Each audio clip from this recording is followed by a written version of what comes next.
Shri Swami Samarth Priya's life या YouTube चॅनेलवर तुम्हा सर्वांचं मनपूर्वक स्वागत आहे।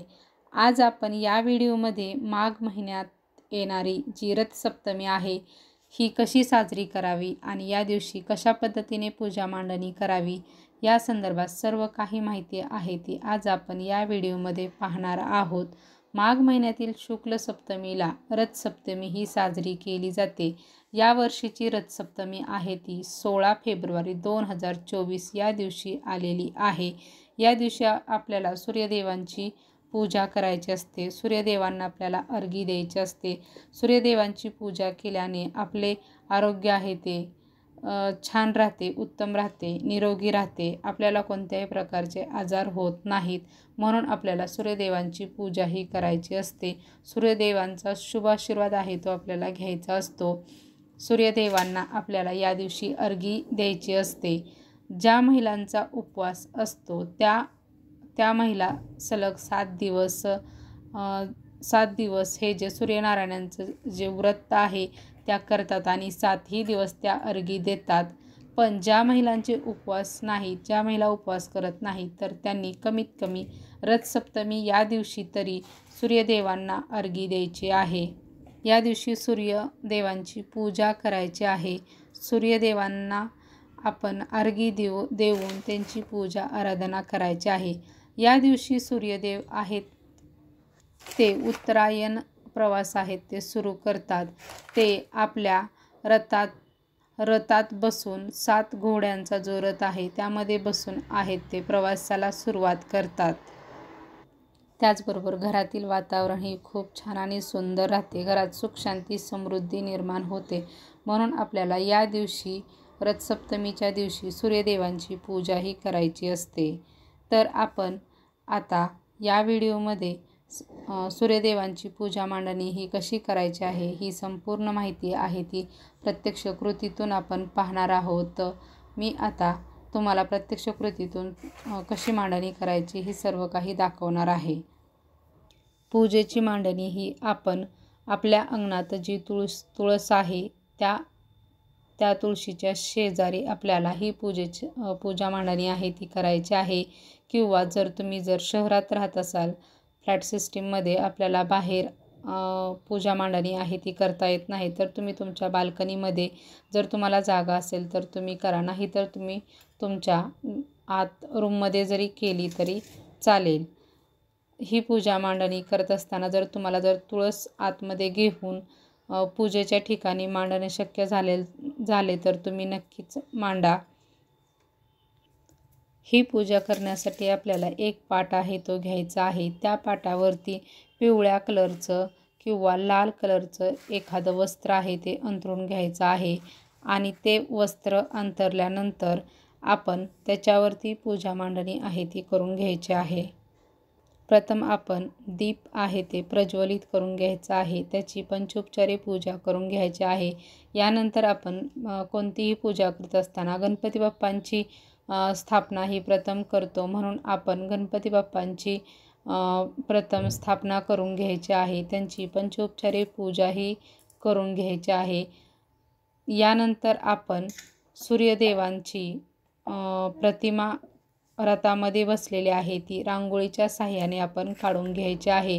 रांगोळीच्या साहाय्याने रथ आपल्याला जसा जमेल तसा आपण आपल्या पद्धतीने ज्याच्या म्हणजे ज्याला जशा पद्धतीने जमेल तशा पद्धतीने आपण काढून घ्यायचं आहे।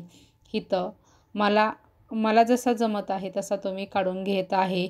तुम्हाला याच्यापेक्षाही खूप छान आणि सुंदर जमेल त्या पद्धतीने काढा। त्याचबरोबर तुम्हाला जर 7 घोड्यांची प्रतिमा जर काढणं शक्य असेल किंवा काढता येत असेल तर तेही तुम्ही काढा। यानंतर आपण आदित्य रानूबाई यांची प्रतिमा आहे ती काढून घेणार आहोत आणि गोपद्मे आहेत हेही आपल्याला काढून घ्यायचे आहे। सूर्यदेवांची पंचोपचारे पूजा करायची आहे। आदित्य रानूबाई आणि त्याचबरोबर गोपद्मे यांचीही पंचोपचारे पूजा करून घ्यायची आहे। सूर्यदेवांना आपल्याला हळदी कुंकू वाहून घ्यायचं आहे, अक्षता व्हायच्या आहे, पुष्प व्हायचं आहे आणि त्याचबरोबर आपण त्यांना पुष्प आहे हे अर्पण करून घ्यायचं आहे। अशाच पद्धतीने आपण पूजा आहे ही करून घ्यायची आहे। त्याचबरोबर त्यांना वस्त्र आहे हे अर्पण करून घ्यायचं आहे. लाल पिवळा जो धागा असतो तो त्यांना वस्त्र म्हणून आपण अर्पण करायचं आहे, किंवा तुम्ही कापूस जरी अर्पण केला तरी चालू शकतो. तुमच्याकडे जर सूर्यदेवांची जी तांब्याची प्रतिमा आपल्याला जी दुकानामध्ये भांड्याच्या किंवा जिथं देवाचं साहित्य मिळतं तिथं मिळते ती जर असेल तर तीही तुम्ही मांडली तरी चालेल. पूजेमध्ये तीही तुम्ही मांडू शकता. पण आज आपल्याला रथामध्ये बसलेले जे सूर्यदेव आहेत, ही जी प्रतिमा आहे ही आपल्याला काढायची आहे. त्यासाठी ही जी रथामध्ये बसलेली प्रतिमा आहे ही आपण नक्कीच काढावी.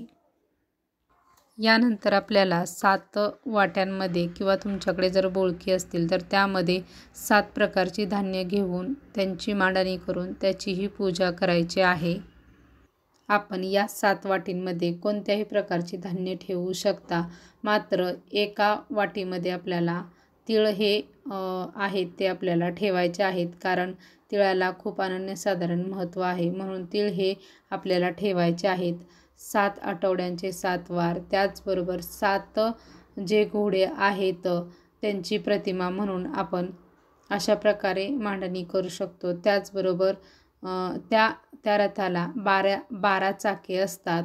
ती 12 राशी याचं प्रतिमा ह्याची प्रतिमा आहे ती असते.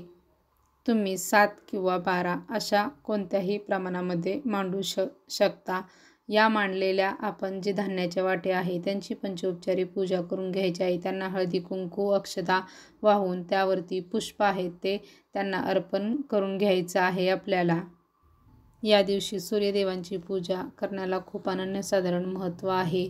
या दिवशी सूर्यांचा जन्मदिवस म्हणून ही साजरा केला जातो. आदित्य आणि कश्यप यांचा पुत्र म्हणूनही या दिवशी त्यांची पूजाही केली जाते. हा त्यांचा जन्मदिवस आहे सूर्यदेवांचा. आपल्याला ज्याप्रमाणे पूजा करणं शक्य होईल त्याप्रमाणे आपण पूजाही करून घ्यायची आहे.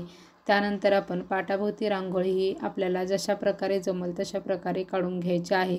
ही सर्व पूजा करून झाल्यानंतर आपण सूर्यदेवांना अर्घ्य आहे ते आपण द्यायचे आहे. सूर्यदेवांना अर्घ्य दिल्यानंतर आपण सूर्यदेवांना अर्घ्य देताना आपण ओम आदित्याय नमः किंवा सूर्यदेवाय नमः या मंत्राचा जप करत आपण त्यांना अर्घ्यही देऊन घ्यायचे आहे. ही जी पूजा मांडणी आहे ही आपल्याला सूर्यदेवांना अर्घ्य देण्याच्या अगोदर आहे ती आपल्याला सर्व मांडणी आहे ते आपल्याला करून घ्यायचे आहे. यानंतर आपल्याला दूध उतू घालवायचं आहे. दूध उतू घालवायचं आहे. दूध उतू हे आपण घालवण्यासाठी काही जण गॅसवरती घालवतात, पण जर तुम्हाला शक्य झालं तर तुम्ही जिथे पूजा मांडली आहे त्याच ठिकाणी तुम्ही दूध आहे ते उतू घालवायचं आहे. आपण एक बोळका आहे ते घ्यायचं आहे. त्याला आपण 5 पट्टे आहे ते हळदी कुंकवाचे ओढायचे आहेत. आणि आपल्याला दुकानामध्ये ज्या समिधा मिळतात आपण होम करण्यासाठी ज्या वापरतो त्या आहेत त्या आपण प्रज्वलित करून त्यावरती आपण दूध उतू घालवले तर चालेल. गॅसवरती घालवण्यापेक्षा तुम्ही त्या समिधा आहेत त्या पेटवून त्याचे असं आपल्याला त्याचं असं जो विस्तव आहे तो आपल्याला एका तव्यामध्ये काढून घ्यायचा आहे. किंवा तुमच्याकडे जर असं एखादं पात्र असेल ठेवण्यासाठी तर त्याच्यामध्ये तुम्ही ठेवून घ्यायचं आहे. आणि त्यावरती आपल्याला दूध आहे ते त्या बोळक्यामध्ये दूध आहे ते ओतायचं आहे. त्याचबरोबर तांदूळ आणि थोडी साखर ही घालायची आहे. हा म्हणजे सूर्यदेवांना आपण एक प्रकारे प्रसाद दिलेला असतो. प्रसाद करण्यासाठी आपल्याला दूध हे उतू घालवायचं असतं. अशा पद्धतीने आज दूध घालवण्यासाठी खूप अनन्यसाधारण असं महत्त्व असतं. या दिवशी दूध हे उत्तरेला गेलेलं खूप चांगलं असतं, कारण या दिवसापासून सूर्यदेव हे उत्तरायण प्रवास सुरू करतात. म्हणून उत्तरेला दूध गेलेलं खूप शुभ मानलं जातं. हा नैवेद्य सूर्यदेवांना आपल्याला दाखवून घ्यायचा आहे. अशा प्रकारे आपल्याला संपूर्ण पूजा आहे ही रथसप्तमीची करायची आहे. दुसऱ्या दिवशी आपण हे जे मांडलेली पूजा आहे ही आपण जी धान्य जी मांडलेली आहे ती आपण आपल्या घरामधील सर्व काही धान्यामध्ये ठेवून द्यायचे आहे. आणि जर तुम्हाला जर एखाद्याला दान करायचं असेल तर तुम्ही दानही करू शकता. अशा प्रकारे रथसप्तमीची पूजा मांडणी आहे किंवा पूजा आहे ती आपल्याला अशा पद्धतीने करायची आहे. मी ही सर्व सांगितलेली माहिती तुम्हा सर्वांना कशी वाटली प्लीज कमेंट करून सांगा. श्री स्वामी समर्थ.